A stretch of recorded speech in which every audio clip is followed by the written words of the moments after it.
Bannon sends message to Trump that could save U.S. It's been a rough week for Donald Trump and his administration. Over the past few days, Trump has been involved in a series of scandals, including his firing of FBI Director James Comey, his alleged leak of classified information to Russian officials, and reports that he urged Comey to drop an investigation into a top aide.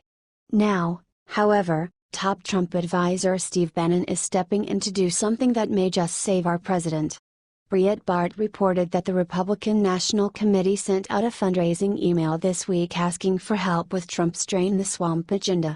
The email features inspiring words from Bannon, giving patriots everywhere hope that Trump will not go down without a fight. "You already knew the media is out to get us," the email read. But sadly it's not just the fake news. There are people within our own unelected bureaucracy that want to sabotage President Trump and our entire America First movement. Steve Bannon was right when he said, "If you think they're going to give you your country back without a fight, you're sadly mistaken," it continued.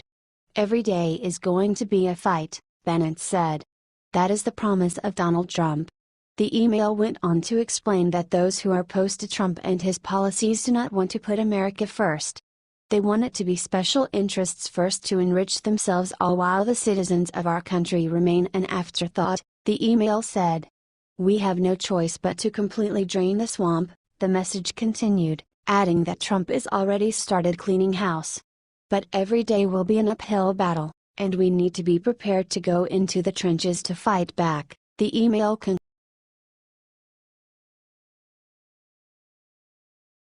Justin Trump announces massive new travel ban, liberals furious.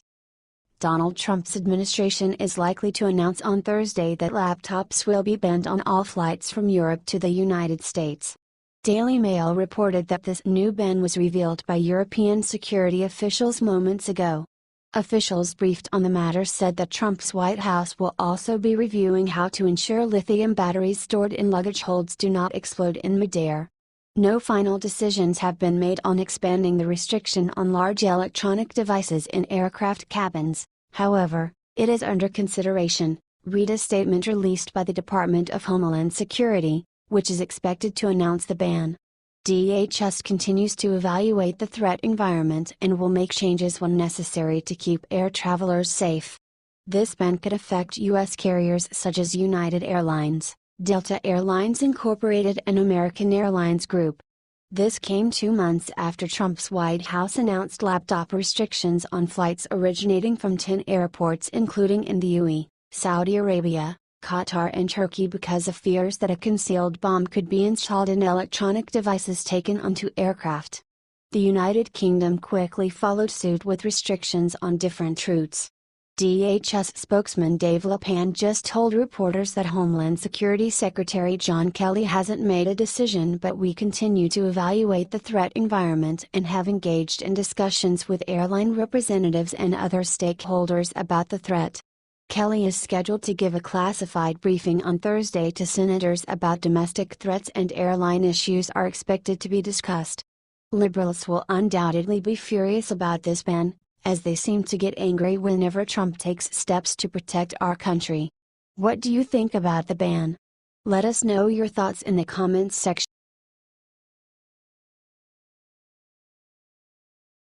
Justin Trump officially replaces Comey with.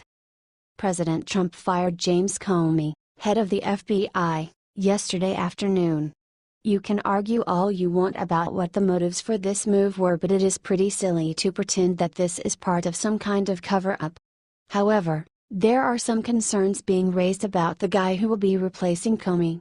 The announced replacement has Clinton fingerprints all over him. Andrew McCabe will replace Comey, at least for now, until Trump finds a more permanent replacement. McCabe has strong ties to Clinton ally Virginia Governor Terry McAuliffe.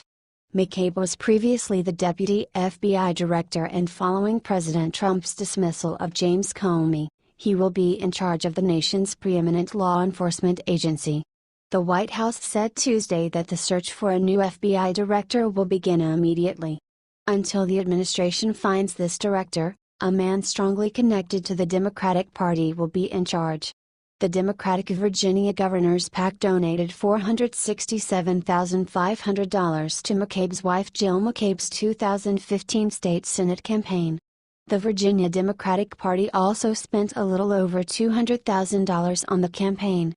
As you probably know, Terry McAuliffe is a really bad guy who constantly blurs legal lines and gave thousands of felons voting rights before the 2016 election. He's also really close with the Clintons, which raises questions about how impartial he would be looking into the emails. Luckily, this is just a temporary situation. It still isn't exactly reassuring.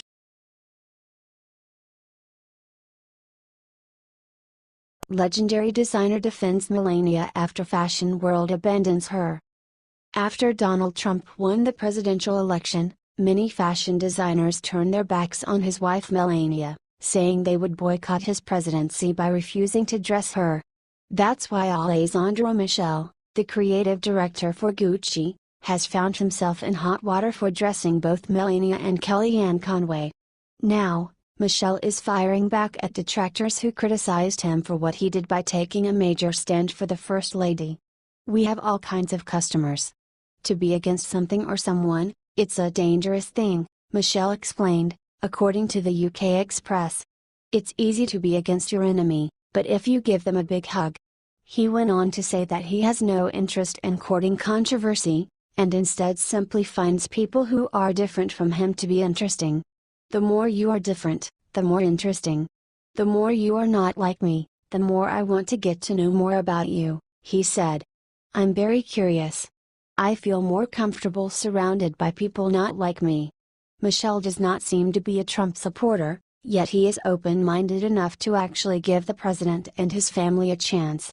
This is in stark contrast to how most liberals have behaved, as they have been showing how closed-minded they are by trying to blacklist the Trumps and everyone who supports.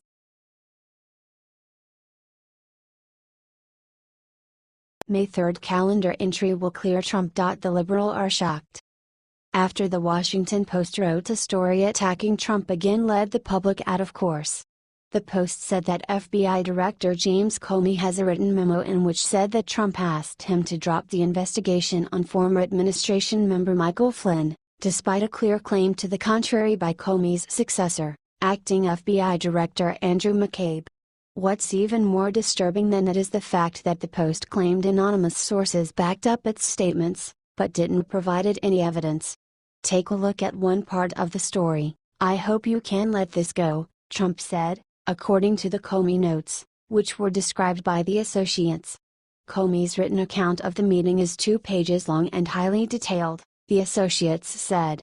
"This guy said, according to notes that we don't actually have and were only allegedly described to us, is hardly solid, hard-hitting journalism."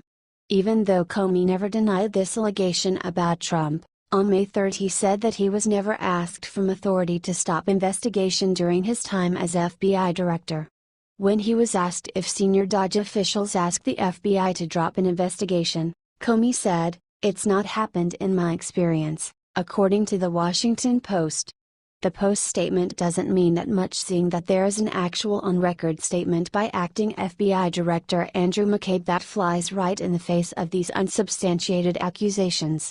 Senator Marco Rubio asked McCabe before the Senate Intelligence Committee whether or not the firing of former FBI Director James Comey in any way impeded, interrupted, stopped or negatively impacted any of the work, any investigation, or any ongoing projects at the Federal Bureau of Investigation. McCabe gave a remarkable answer saying, "As you know, Senator, the work of the men and women of the FBI continues despite any changes in circumstance, any decisions. So there has been no effort to impede our investigation to date."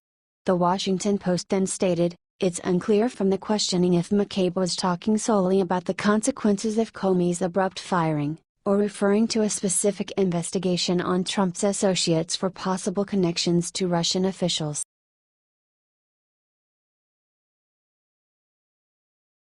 Just and Rupert Murdoch calls emergency meeting after Fox gets devastating news. It's been 1 month since Fox News executives fired Bill O'Reilly after a series of sexual harassment allegations against him came to light. However, this move has just come back to bite them in a big way. Breitbart reported that Fox News ratings have plummeted this month, and the network has gone into panic mode after MSNBC won the key demo, 25-54, during weeknights for the first time in 7 years last week. The Rachel Maddow Show, The Last Word with Lawrence O'Donnell and The 11th Hour with Brian Williams each finished first in their time slot, something that nobody at Fox ever saw coming. Fox News CEO Rupert Murdoch has reportedly called 2 emergency meetings today to address this situation. The meetings are to be held in 2 shifts at Studio F so that the entire staff at Fox can be accommodated. During the meetings, Murdoch will discuss both the company's plans for a new newsroom and its overall direction and future. Murdoch is hoping the meetings will rally the troops in the face of the challenges. This comes after the New York Daily News reported that O'Reilly is currently being scouted by various conservative media outlets who hope to create a potent competitor to Fox News.